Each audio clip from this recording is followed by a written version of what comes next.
बृहस्पतिवार व्रत विधि। बृहस्पतिवार को जो स्त्री पुरुष व्रत करें उनको चाहिए कि वह दिन में एक ही समय भोजन करें, क्योंकि बृहस्पति भगवान का इस दिन पूजन होता है। भोजन पीले चने की दाल आदि का करें, परंतु नमक नहीं खावें और पीले वस्त्र पहनें। पीले ही फलों का प्रयोग करें। पीले चंदन से पूजन करें। पूजन के बाद प्रेम पूर्वक बृहस्पति महाराज की कथा सुननी चाहिए। इस व्रत को करने से मन की इच्छाएं पूरी होती है और बृहस्पति महाराज प्रसन्न होते हैं तथा धन, पुत्र, विद्या तथा मन वांछित फलों की प्राप्ति होती है। परिवार को सुख शांति मिलती है। इसलिए यह व्रत सर्वश्रेष्ठ और अति फलदायक है। सब स्त्री व पुरुषों के लिए है। इस व्रत में केले का पूजन करना चाहिए। कथा और पूजन के समय तन, मन, कर्म, वचन से शुद्ध होकर जो इच्छा हो बृहस्पति देव की प्रार्थना करनी चाहिए। उनकी इच्छाओं को बृहस्पति देव अवश्य पूर्ण करते हैं। ऐसा करने से मन में दृढ़ विश्वास रखना चाहिए। बृहस्पतिवार व्रत कथा। भारतवर्ष में एक राजा राज्य करता था। वह बड़ा प्रतापी और दानी था। वह नित्य गरीबों और ब्राह्मणों की सहायता करता था। यह बात उसकी पत्नी को अच्छी नहीं लगती थी। वह न ही गरीबों को दान देती, न ही भगवान का पूजन करती थी और राजा को भी दान देने से मना किया करती थी। एक दिन राजा शिकार खेलने वन को गए हुए थे तो रानी महल में अकेली थी। उसी समय बृहस्पति देव साधु वेश में राजा के महल में भिक्षा के लिए गए और भिक्षा मांगी। रानी ने भिक्षा देने से इनकार किया और कहा, हे साधु महाराज, मैं तो दान पुण्य से तंग आ गई हूँ। मेरा पति सारा धन लुटाता रहता है। मेरी इच्छा है कि हमारा धन नष्ट हो जाए, फिर न रहेगा बांस, ना बजेगी बांसुरी। साधु ने कहा, देवी, तुम तो बड़ी अजीब हो। धन, संतान तो सभी चाहते हैं। पुत्र और लक्ष्मी तो पापी के घर भी होने चाहिए। यदि तुम्हारे पास अधिक धन है तो भूखों को भोजन दो, प्यासों के लिए प्याऊ बनवाओ, मुसाफिरों के लिए धर्मशालाएं खुलवाओ। जो निर्धन अपनी कुंवारी कन्याओं का विवाह नहीं कर सकते, उनका विवाह करा दो। ऐसे और कई काम हैं जिनके करने से तुम्हारा यश लोक परलोक में फैलेगा। परंतु रानी पर उपदेश का कोई प्रभाव न पड़ा। वह बोली, महाराज, आप मुझे कुछ न समझाएं। मैं ऐसा धन नहीं चाहती जो हर जगह बांटती फिरूं। साधु ने उत्तर दिया, यदि तुम्हारी ऐसी इच्छा है तो तथास्तु। तुम ऐसा करना कि बृहस्पतिवार को घर लीपकर पीली मिट्टी से अपना सिर धोकर स्नान करना, भट्टी चढ़ाकर कपड़े धोना। ऐसा करने से आपका सारा धन नष्ट हो जाएगा। इतना कहकर वह साधु महाराज वहां से आलोप हो गए। जैसे वह साधु कहकर गया था, रानी ने वैसा ही किया। 6 बृहस्पतिवार ही बीतते थे कि उसका समस्त धन नष्ट हो गया और भोजन के लिए दोनों तरसने लगे। संसारिक भोगों से दुखी रहने लगे। तब वह राजा रानी से कहने लगा कि तुम यहाँ पर रहो, मैं दूसरे देश में जाऊं, क्योंकि यहाँ पर मुझे सभी मनुष्य जानते हैं, इसलिए कोई कार्य नहीं कर सकता।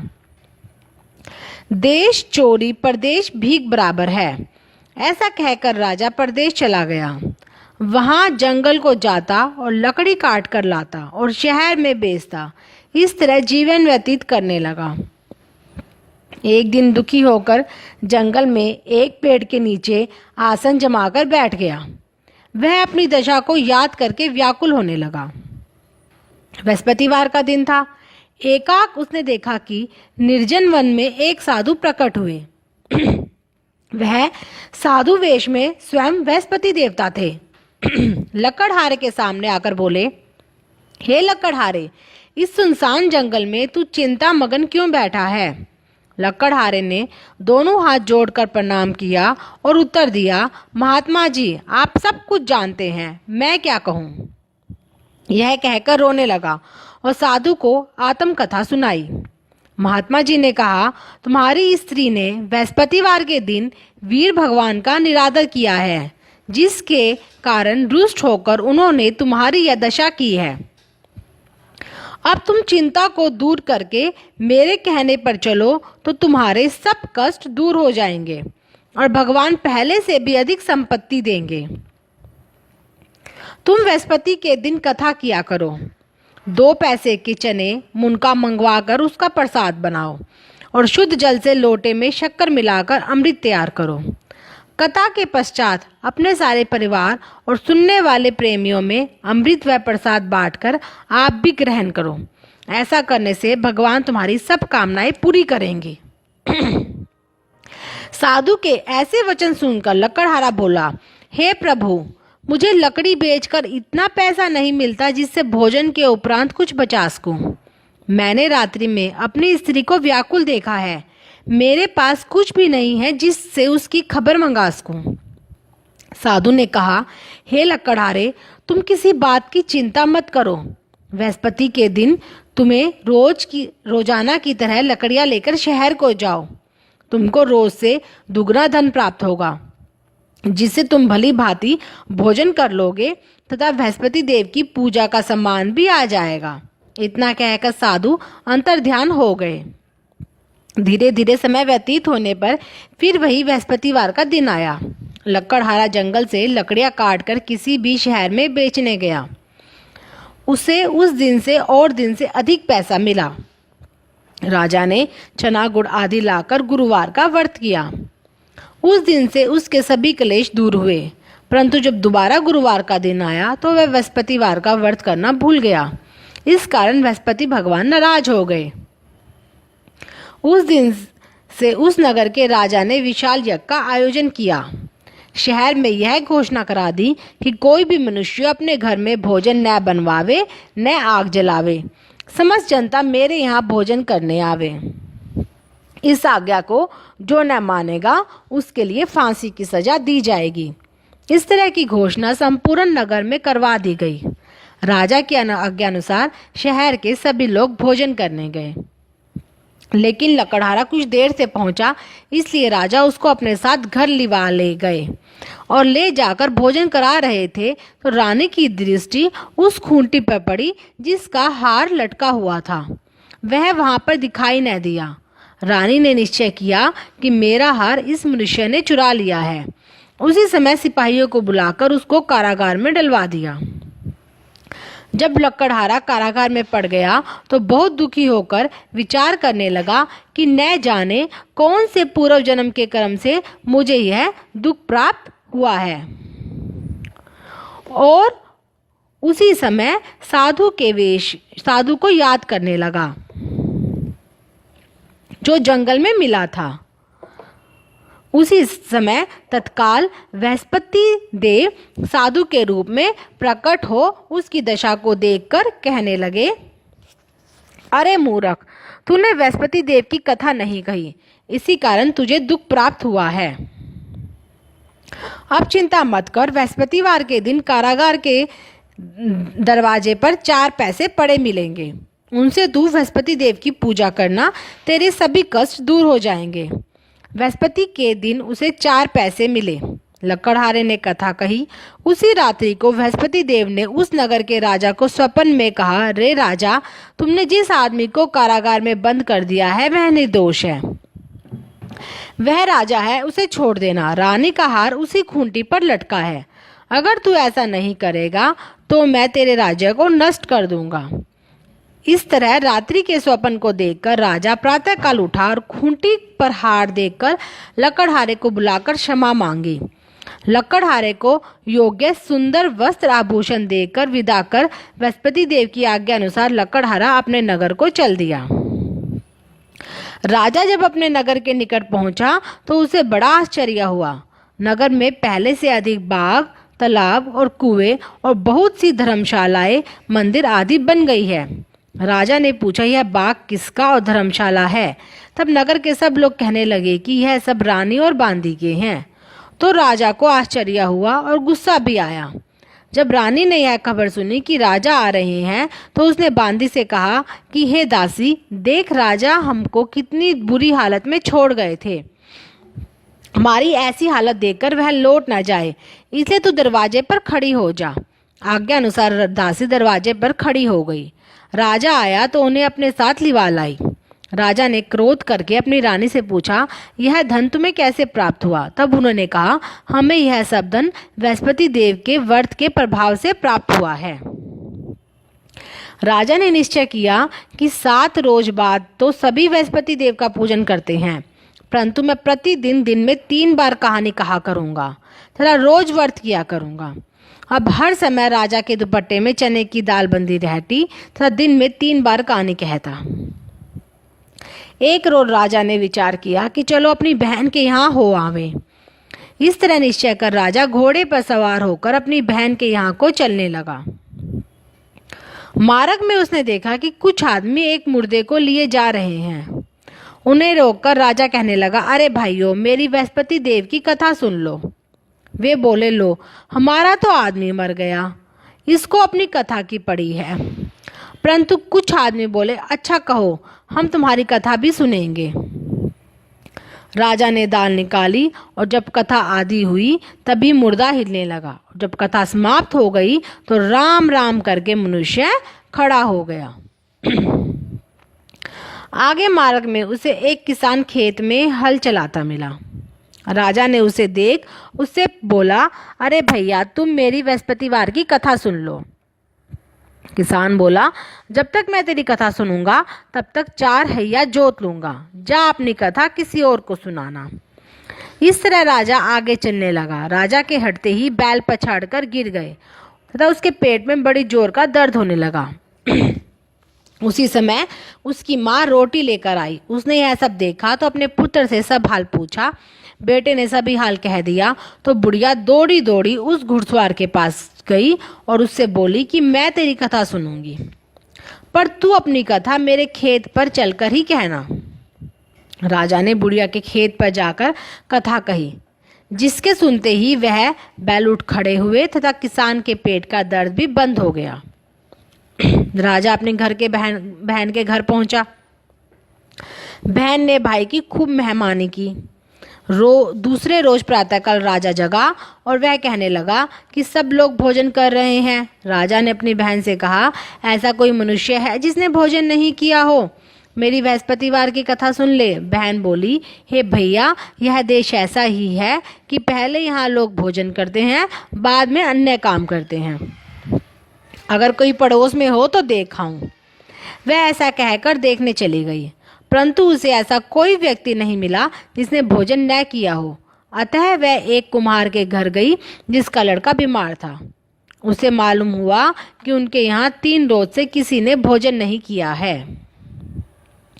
रानी ने अपने भाई की कथा सुनने के लिए कुम्हार से कहा। वह तैयार हो गया। राजा ने जाकर बृहस्पतिवार की कथा कही, जिसको सुनकर उसका लड़का ठीक हो गया। अब तो राजा की प्रशंसा होने लगी। एक रोज राजा ने अपनी बहन से कहा कि हे बहन, हम अपने घर को जाएंगे, तुम भी तैयार हो जाओ। राजा की बहन ने अपनी सास से कहा। सास ने कहा, हाँ चली जा, परंतु अपने लड़के को मत ले जाना, क्योंकि तेरे भाई के कोई औलाद नहीं है। बहन ने अपने भैया से कहा, हे भैया, मैं तो चलूंगी, पर कोई बालक नहीं जाएगा। राजा बोला, जब कोई बालक नहीं चलेगा तब तुम क्या करोगी? बड़े दुखी मन से राजा अपने नगर को लौट आया। राजा ने अपनी रानी से कहा, हम निर्वंशी हैं, हमारा मुंह देखने का धर्म नहीं है और कुछ भोजन आदि नहीं किया। रानी बोली, हे प्रभु, बृहस्पति देव ने हमें सब कुछ दिया है, हमें औलाद अवश्य देंगे। उसी रात को बृहस्पति देव ने राजा से स्वप्न में कहा, हे राजा, उठ, सभी सोच त्याग दे, तेरी रानी गर्भ से है।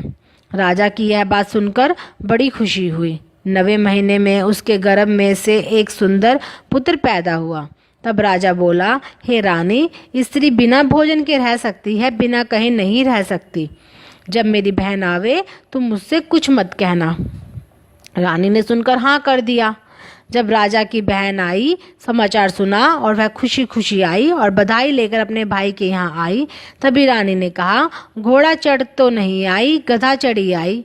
रानी की बहन बोली, भाभी, इस तरह से ना कहती तो तुम्हें औलाद कैसे होती? बृहस्पति देव ऐसे ही हैं, जैसे जिसके मन में कामनाएं हैं सभी को पूर्ण करते हैं। तो जो सद्भावना पूर्वक बृहस्पतिवार का व्रत करता है एवं कथा पढ़ता है अथवा सुनता है, दूसरों को सुनाता है, बृहस्पति देव उसकी मनोकामना पूर्ण करते हैं। भगवान बृहस्पति देव उसकी सदैव रक्षा करते हैं।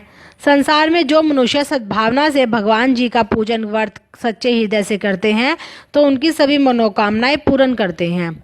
ऐसी सच्ची भावना से रानी और राजा ने उनकी कथा का गुणगान किया तो उनकी सभी इच्छाएं बृहस्पति देव जी ने पूर्ण की थी। इसलिए पूर्ण कथा सुनने के बाद प्रसाद लेना चाहिए, हृदय से उनका मनन करते हुए जयकारा बोलना चाहिए। बृहस्पतिवार की दूसरी कथा। एक बार इंद्र बहुत ही अहंकार के साथ अपने सिंहासन पर बैठा था। उसकी सभा में बहुत से देवता, ऋषि, गंधर्व, किन्नर आदि भी मौजूद थे। जिस समय बृहस्पति जी वहां आए तो सभा में सभी उपस्थित सभी उसके सम्मान में खड़े हो गए, लेकिन इंद्र अपने अहंकार के कारण खड़ा नहीं हुआ, जबकि वह उनका सदा आदर करता था। बृहस्पति देव अपना अपमान समझ वहां से चले गए। इसके बाद इंद्र को अपनी गलती का एहसास हुआ कि मैंने बहुत बड़ी गलती कर दी है। वह सोच में पड़ गया कि गुरु की कृपा से ही मुझे यह सब वैभव प्राप्त हुआ है, कहीं उनके क्रोध से यह सब नष्ट ना हो जाए। इंद्र के मन में जब पश्चाताप हुआ तो वह क्षमा मांगने के लिए बृहस्पति जी के पास गया, लेकिन बृहस्पति जी ने अपने योग बल से यह जान लिया कि इंद्र उनसे क्षमा मांगने आ रहा है, तो वह अपने स्थान से अंतर्ध्यान हो गए। इंद्र को जब बृहस्पति देव नहीं मिले तो वह निराशा हो वापस लौट आए। दैत्यों के राजा विश्ववर्मा को जब यह समाचार मिला तो उन्होंने दैत्य के गुरु शुक्राचार्य की आज्ञा लेकर इंद्रपुरी के चारों ओर से घेर लिया। गुरु की कृपा न होने से देवता हारने लगे।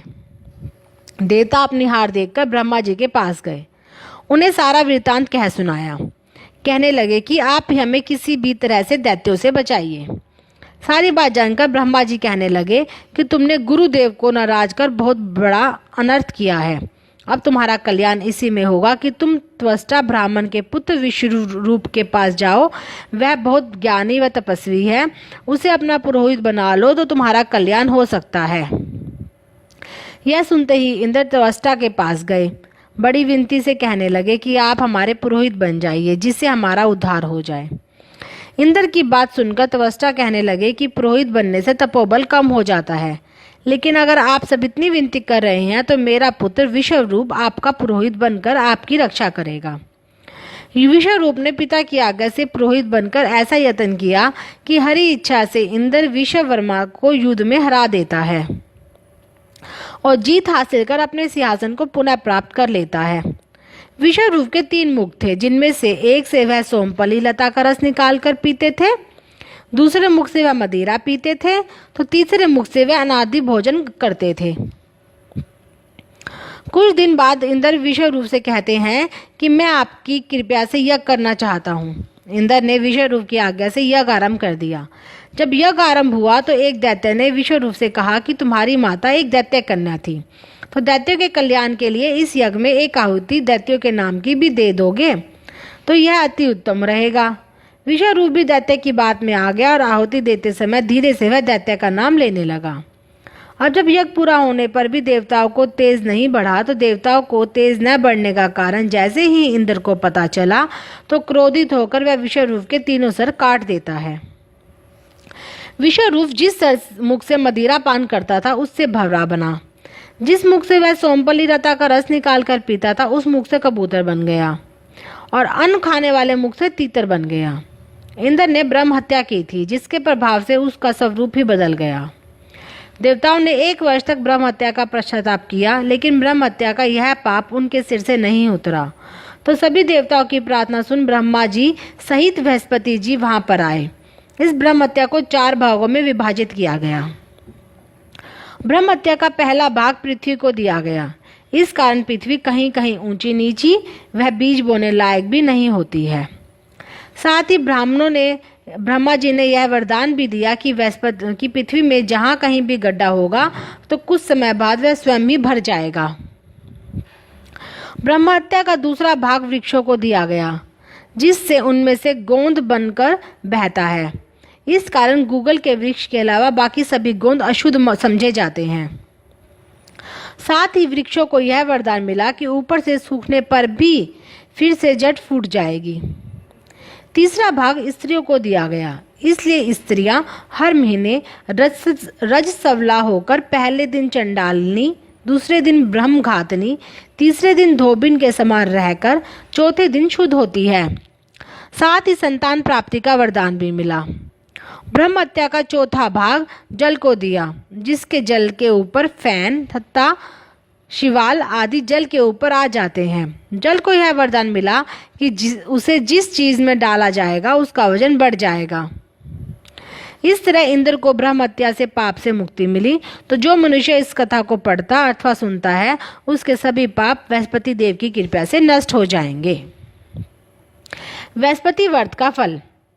बृहस्पतिवार का व्रत पूरे श्रद्धा भाव से करने पर व्यक्ति को गुरु ग्रह का दोष खत्म हो जाता है तथा गुरु कृपा प्राप्त होती है।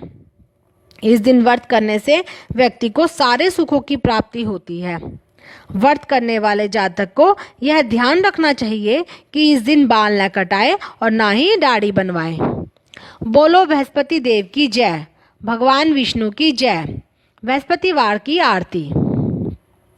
जय बृहस्पति देवा ओम जय बृहस्पति देवा। छिन छिन भोग लगाऊं, छिन छिन भोग लगाऊं, कदली फल मेवा। ओम जय बृहस्पति देवा। तुम पूरन परमात्मा, तुम अंतर्यामी स्वामी, तुम अंतर्यामी। जगत पिता जगदीश्वर, जगत पिता जगदीश्वर, तुम सबके स्वामी। ओम जय बृहस्पति देवा। चरणामृत निज निर्मल, सब पातक हरता स्वामी, सब पातक हरता। सकल मनोरथ दायक, सकल मनोरथ दायक, कृपा करो भरता। ओम जय बृहस्पति देवा। तन मन धन अर्पण कर, जो जन शरण पड़े, जो जन शरण पड़े। प्रभु प्रकट तब होकर, प्रभु प्रकट तब होकर, आकर द्वार खड़े। ओम जय बृहस्पति देवा। दीन दयाला दयानिधि, भक्तन हितकारी स्वामी, भक्तन हितकारी। पाप दोष सब हरता, पाप दोष सब हरता, भव बंधन हारी। ओम जय बृहस्पति देवा। सकल मनोरथ दायक, सब संशय हारो, सब संशय हारो।